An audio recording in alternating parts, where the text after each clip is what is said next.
quick point. Where to go from now? Somebody posted on Twitter about the things that we knew before the elections and things that we know now after the elections. I think is Dr. Tatini, one of the guys that I sometimes speak with on Twitter. He lists around 7 or 8 things that we knew before elections concerning the election rigging, delimitation, irregularities, fuzz, and all the things that we all know were wrong before the elections. And then he writes another list that talks about the things that we now know after the election. Actually, it's the same list, word for word. Of course, it did that on purpose to to to bring out a point. The point is that there is nothing that we did not know about the irregularities of these elections before the elections. Everything that we know now, we knew before. And everything that we base the argument on the illegitimacy of the elections is arguments that were known before the elections. But however, we decided to go for the elections, even though we knew that the elections were already flawed. The whole system was flawed, but we participated anyway. Some of us were arguing that the mere effect of participating in those elections is what legitimizes Zanu PF's power. Because if you are going to argue that the election was flawed and Emerson Nangagwa did not win, are you saying that it is only the presidential election that is wrong because Chamisa lost, but the MPs of Triple C that won, it was no fraud there was no fraud, everything was okay? Isn't that dishonesty in that position? Because if the election was a fraud, then everything, whether it's presidential or it's MPs or it's councillors, everything must be cancelled and everything must be started afresh. If we're only accepting where we won and where we lost, we say we were cheated. To me, it doesn't make sense. It means that the whole process of trying to remove it this way itself is problematic. Trust me, I want it to go, but I don't want us to do it through ways that is going to give us problems in the future. All right. So we need good governance. Now, and honest. We need to be honest whilst we're in the opposition before we become the new government. As leaders of the opposition, people decided, or the leaders of the opposition decided to participate without election reforms, without SADC and AU involvement in making sure that the level playing field is conducive for free and fair elections. We got in there knowingly. And some of us have made points that actually Chamisa's participating in the election is actually what Zanu PF wants and what is going to legitimize Zanu PF. And he has done it, and now it is legitimate. Okay. There is no way that we can say that ED is not legitimate when we actually went in there knowing, and there's nothing new that we have learned after the election that we didn't know before. And there's another point that we need to recognize, that ZANU PF as an institution has got genuine support. I think the opposition leaders or opposition people who are usually urban, probably from Harare or Bulawayo or some other urban areas in Zimbabwe, that are largely Triple C followers, okay, they live in this bubble that everybody hates ZANU PF. It's not the case when you look at Zimbabwe. It's not the case. If you're from Harare or from Bulawayo, you speak with people from Harare or from Bulawayo, they will all speak the same language that ED must go. We need national champions to take over. But it is because your circle is the people who are like you, who think like you. It makes you think that the whole country is like you or thinks like you. Zanu PF as an institution has got a massive support base. I'm not talking about Idim Nangagwa. I'm talking about Zanu PF as an institution.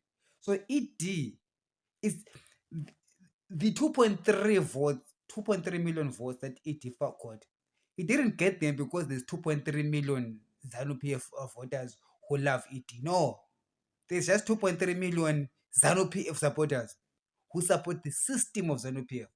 Even if ED was to retire 1 month before the election, and then Patrick Chinamasa or who, or whoever, I don't even know who's in Zanu these days. Any of those Zanu people, even the 15th popular Zanu PF guy, if he was the one who stood for elections, that guy was still going to get 2.3 million votes.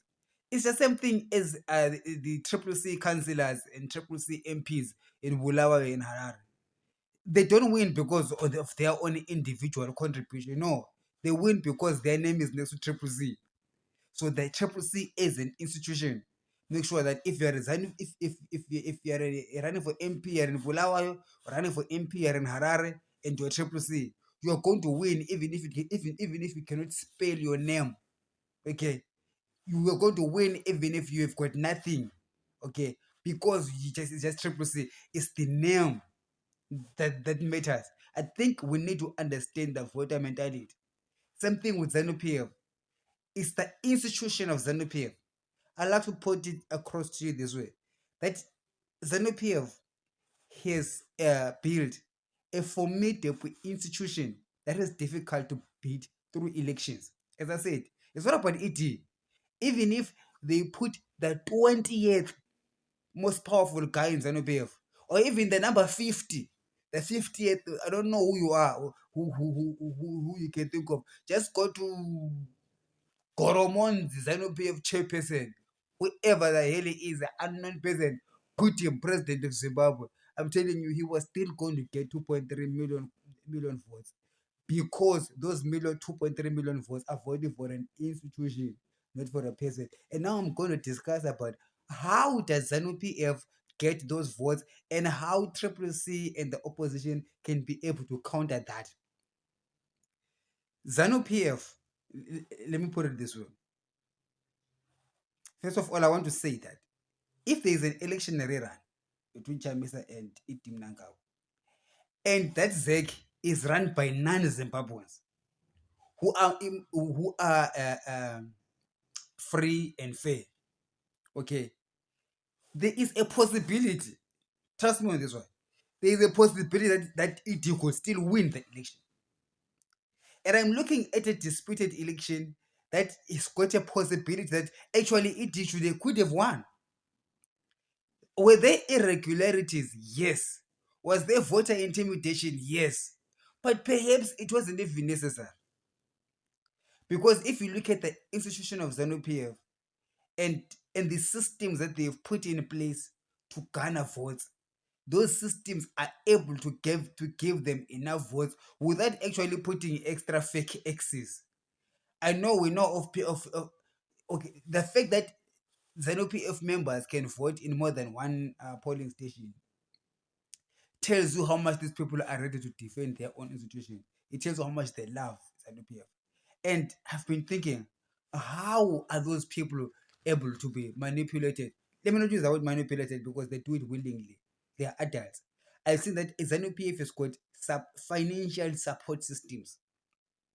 At the top, at very top, you get the guys who make multi-million dollar deals. Then there are those who make thousands. Then are those who make $10 a day. $10 a day is enough for someone to vote for ZANU PF if they get it through their allegiance to ZANU PF. There's a lot of people in urban areas that are in business because of ZANU PF. There are a lot of people in the rural areas that got land distribution, or who got access to land because of ZANU PF. So according to them, the land that they have, remember there's more than 2 million Zimbabwean farmers. Black Zimbabwean commercial and middle size farmers. There's more than 2 million of them in Zimbabwe, and those 2 million farmers got their land from Zanu PF. And the narrative that is being told to them by the institution that they belong to is that this land, we took it from the British. The opposition, they've got funding from the British. If they took over the country, they were going to take away your land and give it to the British. And the people believe that. And you cannot say that it's a fallacy, it's unfounded. It's not unfounded. It is possible that a Western uh, baked opposition, when it comes to Zimbabwe, they can talk about land audit, restoration, and give back the land to white people to a large extent and having black people to lose. It's not that fear, real or not real. At the end of the day, the people who believe it, there's a lot of people that have got financial ties to Zanu PF, Zimbabweans. There's millions of them. So those people who are scared of, of, of a change. And I understand them. They are so scared of a change that they cling on to whatever is the status quo, is what they have now. Trust me, I am saying these people may not necessarily want it as a person.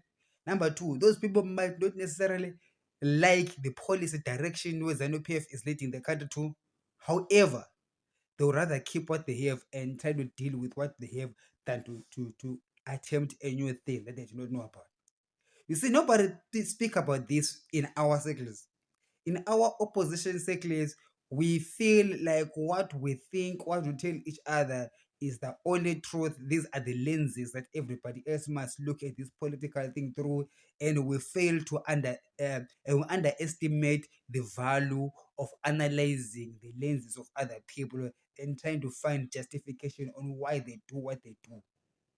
It's no way, I mean, this is no way an attempt of justifying ZANU PF or justifying the system of oppression in Zimbabwe, but it is an attempt for us to understand the underpinning dynamics that causes this kind of system and setup to be continuing unabated because to be continuing. So you get to understand that the opposition was founded by Morgan Tsvangirai. So I mean, initially as a labor movement, labor that was concentrated in the cities. That is why MTC had big support in the cities. In the rural areas, there was no need for a labor movement because they were given the land. Remember, the land redistribution started in 1998, 1999, 2000 there. And Tsvangirai, I mean, started at the very same time. So the history that is in the DNA of the people is that when we got land, MTC came about.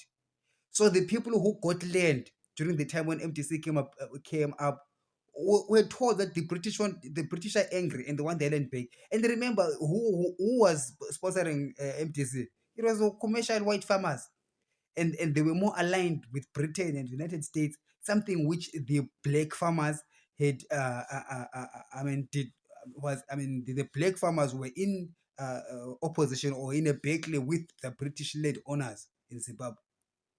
So you must understand those dynamics. So when those 2.3 million votes are there, ED, and you say it's rigging, it might not actually be rigging. It might be true. Okay, it might be true. ED won. But we don't want to go through that avenue or through that thought because we just want ED to go at whatever cost, even if we were to lie about it or even if we cook up things so that ED can go or ZANU PF can go. Okay, it's just a warfare by whatever means. But the truth of the matter is, ZANU PF has built a formidable institution, and what the opposition needs to learn is to take notes from ZANU PF and begin to increase its support base from the urban, not only focusing on the urban areas, but making inroads in rural areas. We need a new uh, ideology. The Triple C does not have an ideology. The Triple C only has a guy, Chamisa. Everybody is pinning their hopes on a guy, not on any ideology. You see, Morgan Tsvangirai had an ideology and an agenda that was very specific. It was a labor movement. The labor had problems. that were articulated by Morgan Tsvangirai, and therefore they formed a political movement that was very strong in the towns. But when Chamisa took over, he is just really resting on the laurels of Morgan Tsvangirai. He has not added anything new. Okay, he has not addressed the fears of the rural folks about land.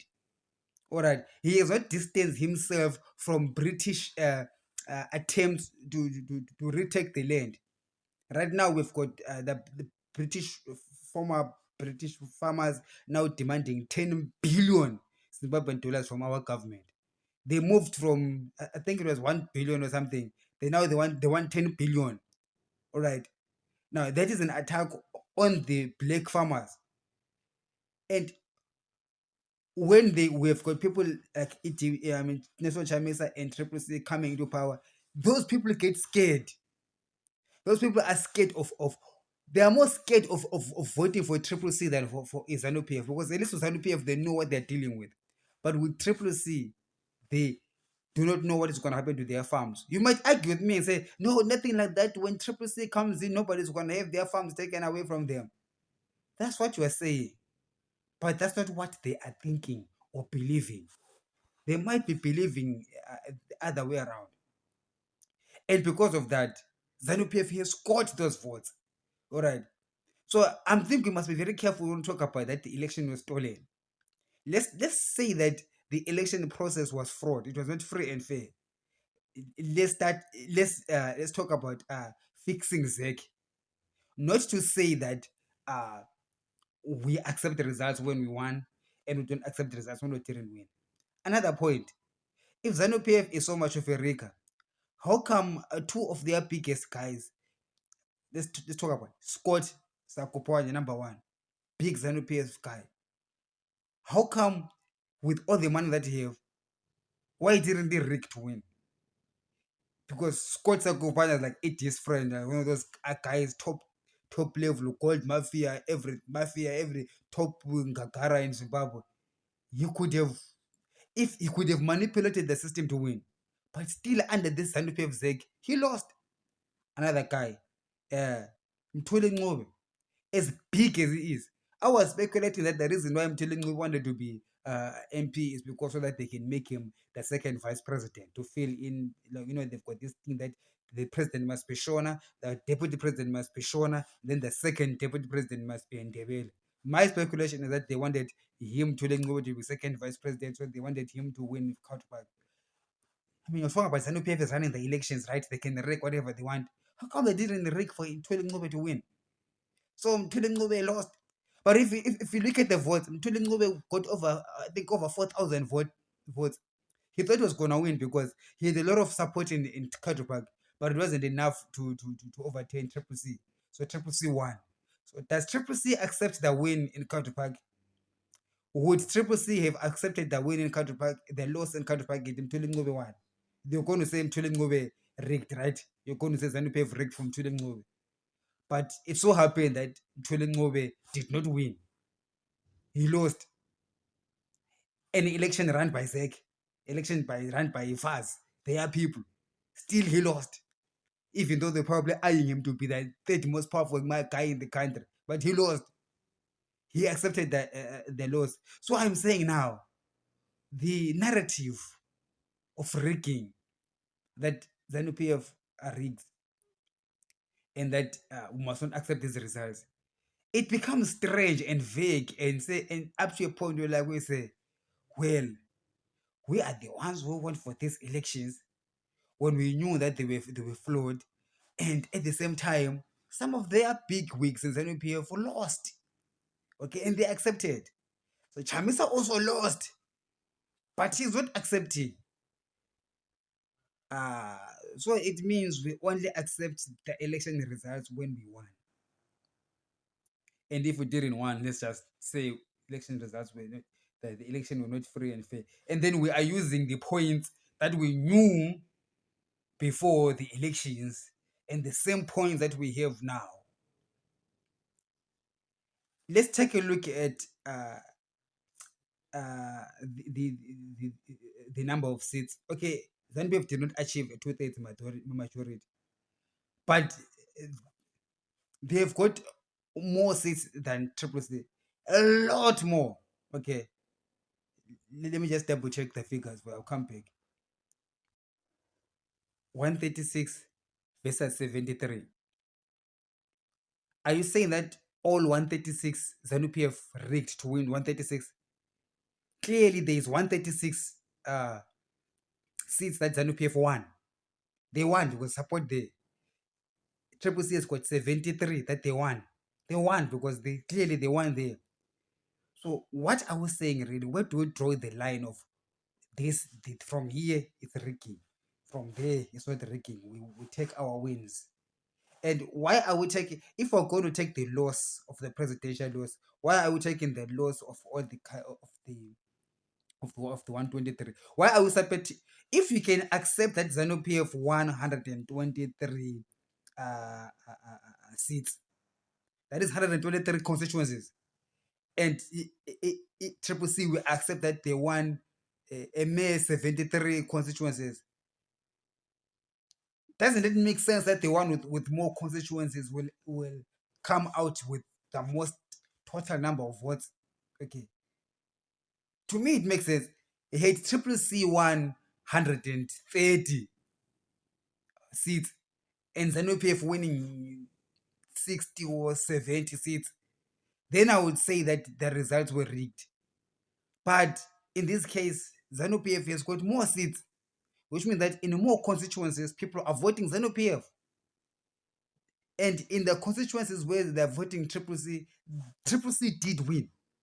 So there's a lot of irregularities with ZEG, but the picture I am seeing shows me that even if you remove the irregularities, ZANU PF still has a strong base because ZANU PF is an institution, and the institution has built networks of trust amongst its voters, and that those voters are loyal to the party, not to Itim Nangako, to the party. Triple C has not failed, has failed to build an institution. We have got an organization, Triple C, which follows one guy, one man. He is called the deployee, Triple C. He's the one who he has got a new spokesperson. The spokesperson was asked how he was appointed. He said that the commander in chief, there's a name that they use for him, something like that. It's an imitation of Julius Malema's thing, or they call him citizen in chief or something like that. They say that he said he's the principal. He the one who appoints and reappoints whatever, meaning that he is the law. So if the Triple C is a movement based on one person, and what he says goes, and what he doesn't say, that I mean, at the end of the day, you don't have an organization. If you don't have an organization, you just have a personality cult. You cannot be able to defeat a well-oiled organization like ZANU PF. Listen to me very carefully. I am not supporting ZANU PF. Okay, I'm not a ZANU PF supporter, but I'm just stating facts on the ground that the institution won the elections. It is the winner. As far as I see it, it is the winner of the election, and I do not think that it rigged the election. I think that is the elements of rigging, meaning double of votes and irregularities. Of course they would. Of course they were. Perhaps it's because it's in their DNA to do those things. But I'm just suggesting that perhaps if you really look at the issue, even if you remove rigging, ZANU PF will still win, not because people in the towns are not satisfied, but it's because ZANU PF is a very it's quite an intricate supporter base that is been built for decades. And Triple C just came last year. It's like umdlalo paper. Okay, you cannot. Let's say Triple C won. Can you give me a list of 20 Triple C people that you know? 20 people that you know.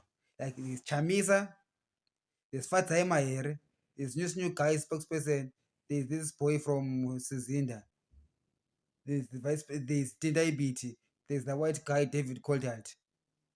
Who else do you know? Leave the MPs that you see, because we now see the MPs. But even before that, we didn't know who those MPs were. What I'm saying is that there is no people that Because an organization is made up of people. Which people form part of Chamisa? We don't know. So some of us are scared when Chamisa becomes president. It begins to start a government. Who's going to be in that government? Who are these strange characters lurking in the background, which we do not even know? But with Zanu PF, you know them. You know the structures from grassroots all the way. They are there. If you look for them, you'll find they are verifiable. So because of that, Zanu PF is a system. Even if it is gone tomorrow, Zanu PF can still carry on because it's got multiple institutional advantages that will keep it alive for longer. But Triple C does not have those. But of course, if you tell people that they want to attack you and say that you is an PF project, so someone who must, so here's another thing: you must never criticize Triple C. If you criticize your an PF project, what will they do when they're in power? Will they allow us to criticize them? Will you be able to criticize Chamisa when he's president of the country? When now he's the opposition, they already don't allow us to criticize. These are the red flags that we really need to see so that we can understand that as we are building a country forward, what are we basing it on? I can't base a proper, a country that goes forward basing it on the removal of ED or even on the destruction of ZANU PF. To me, it's not enough. It's very shallow and it opens doors to many adverse inclinations that we might find ourselves having to deal with in the future because we didn't address those problems in the beginning. We never built structure, never built ideology. Triple C or the opposition needs an ideology on how to get the rural vote. And the hopes going towards these elections was that the economic malaise is going to push the disenfranchised citizen into voting for Nelson Chamisa. We cannot just rely on that alone. That is not enough. Okay, economic problems are going to happen even with Triple C. Okay, the economy is always can do bad all the time. There are factors that affect our economy, and one of the biggest evangelicals or testimonies of ZANU PF to its support base is that our economic malaise is because of sanctions, it's because of Western attacks. They want Zimbabwe to fail because Zimbabwe did a land reform program. First in Africa, first black country to do that in the whole of Africa.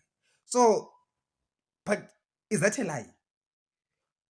Perhaps there's some propaganda that might actually, be used for to the advantage of ZANU PF, but it's not 100% a lie. It's not a lie that there is Western countries that are attacking Zimbabwe. It's not a lie, it's true. It's also not a lie that they attacked Zimbabwe also because of land reform. That is true. So you get to see that the psyche of the black voter, the black ZANU-PF voter. I need you to understand something. If you want to win and go ahead, understand the other people, how, why they think the way they're thinking, and try to justify them. Okay. Even if you're in disagreement with them, try to understand why they are doing that. Don't say you are evil, you are ZANU-PF, you are evil, you are wrong. Let's try to find out why they do that in the first place. Why do people vote for ZANU-PF? And don't throw them, don't say they're evil. Understand their positioning, their reasons why. And their reasons are strong. Okay. So if you are Triple C and you want to lead the country, your reasons for taking over ZANU-PF must be stronger than ZANU-PF's reasons for staying in power. Now, that is the game of politics, therefore. You are allowed to contest, you're allowed to have stronger reasons, but you need to work at it. You need to build a proper institution. You need to build values, a value system, and a narrative that can last generation after generation. So I know PF has got an intergenerational value system.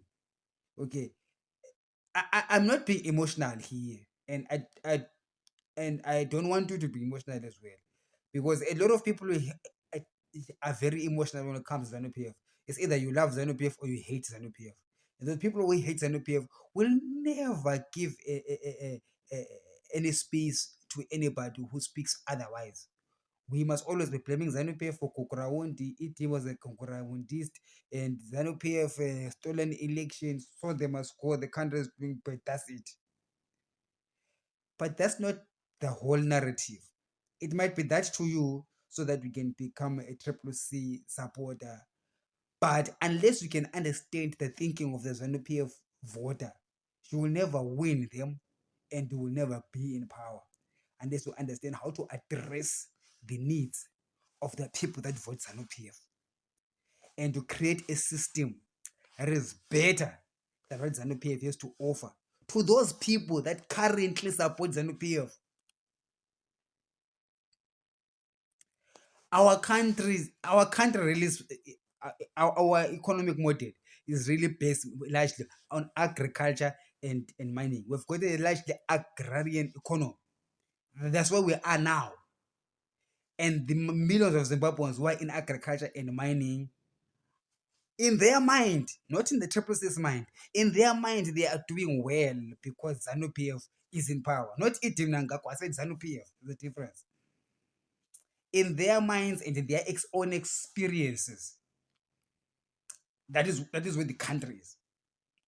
Anything else that is contrary to that, especially that seems to be affiliated with the Western, is branded as Western puppets. At the same time, there is a veneer of truth in it.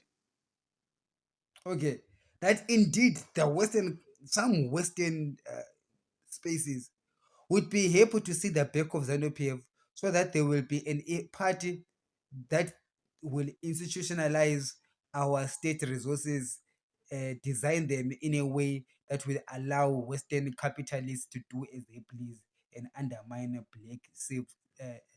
black civil liberties in Zimbabwe, as they have been doing so historically.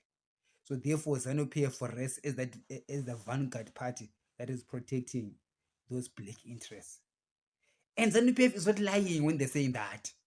They are that vanguard party that is protecting black interest. Yet at the same time, because of the warfare, I did another video that Robert Mugabe lost one thing: economic warfare against the Western countries. He failed, he lost. And even Idim Nangagwa is worse. They are failing that, they are losing that battle, okay, on the economic front. But they are winning on the messaging part because they're still winning elections. So it means that when you look at it that way, then you get to see that if you're in National Chamisa, it is a mountain that you need to climb. We need to prove to the majority of the Zimbabweans, not just the urban voters. Zimbabwe is not just Bulawayo and Harare. Zimbabwe includes also the rural areas, who are largely in agrarian economy, mining economy. Those people that have got mines that are mining in Zimbabwe, because ZANU-PF has allowed them to mine. Even if those Makorokozas are getting $10 a day or $20 a day, I'm telling you, that is enough for them to protect their the interest that they have, the status quo. So if you're going to revolutionize the thing, don't just rely on the fact that people are disenfranchised, therefore they will vote against ZANU-PF. Yes, there is disenfranchised youth in Mufakos, in Mkopa, and wherever, in those townships. They will vote Triple Z, but they're not enough to overturn any election results. They're not enough to make it Chamisa a president of the country. I know it's not a popular thing to say. You would want us to also join the bandwagon of saying the elections were stolen, therefore Mnangagwa must go. But when I look deeper into it, I begin to say that no, wait a minute. This is not about ED. It's about the institution of ZANU-PF. And a lot of these people, they vote ZANU-PF. There are many of them. There are millions. There are millions of farmers, millions of guys in the mining industry. I'm not talking about Mbinga like the Scott Sakopane. No. They're about the Makorokozas. All of those thousands of Makorokozas, millions of them, they are voting ZANU-PF. All of those mufumbwe, what to call it, mufumbwe farmers that it introduced, that mufumbwe farming, what, all those smallholder farmers. There's over 2 point something million farmers in Zimbabwe. All of those ones, their ideology is that ZANU-PF is a government that gave them land and is supporting them in their agrarian economy. So if you are an opposition leader, you need to understand that. Okay, you need to be seen supporting the agrarian revolution in Zimbabwe, the land invasion. You need to support it, not to be sidelining or with white interests against your people, and then you say that they are going to vote for you. Obviously, they will fear you. Okay, so you need to align your policy that with and demonstrate actually visible demonstrate. Since we're triple, if a triple C, you've got an opportunity because we do have seats. Okay, we've got seats in parliament, we've got seats in council, then we can demonstrate your commitment to keeping land in the hands of black people and having coming up with a developmental agenda that is better than ZANU-PF on protecting the individual rights of Zimbabwe land owners. Perhaps we can start by saying by advocating for what do you call it, ownership rights. What's the word? What's the word I'm looking for? Yeah, that thing, title deeds for those farms. Perhaps that could be what you could be doing if a national charm is supporting those farmers, being seen with the farmers, attending the issues of the farmers, and the miners. You know, if we can get the farmers and the miners, we can get the country. And whilst at it, build institutions, not as Nelson Chamisa, but as a opposition. You see, what we have right now, we have got Nelson Chamisa. We don't have an opposition. Okay, it's just one guy whom I believe is also captured. He's actually part of the gold mafia, but people do not know. That's why you support him. But because of that, we're not going anywhere. You need an institution. So if Chamisa goes, what next? Okay. But if it goes, ZANU-PF is not going to be destroyed because it is gone. No. Even if it Chiwenga, yes, Chinamaza, they are gone next week. Do you not think that it will be the end of ZANU-PF? No. Because the institution has been built. So, Triple C, go back to the drawing table and build an institution and come back in 2028 stronger. In my view, these elections were not free and fair. But if we were to put everything together, the good and the bad, at the end of the day, my conclusion would be that ED won the election. I didn't say he won free and fair, but I'm putting everything together, all the bad things and all the good things. To me, the final, my judgment will be that it is the president. He won. This thing of challenging it to me sounds very mischievous, disingenuous. It's based on hearsay and expectations, expectations that were crushed, and therefore we just want power through whatever means necessary. Okay, I do believe that ZANU-PF has to reform. Either ZANU-PF has to reform or ZANU-PF has to go, but ZANU-PF must not go when we do not know what we're bringing in. If it's not clear what is the value of what we're bringing in, and that which you're bringing in must be valuable to the people that currently support ZANU-PF. If it's not valuable to the people that currently support ZANU-PF, forget it, my friend. ZANU-PF will rule forever.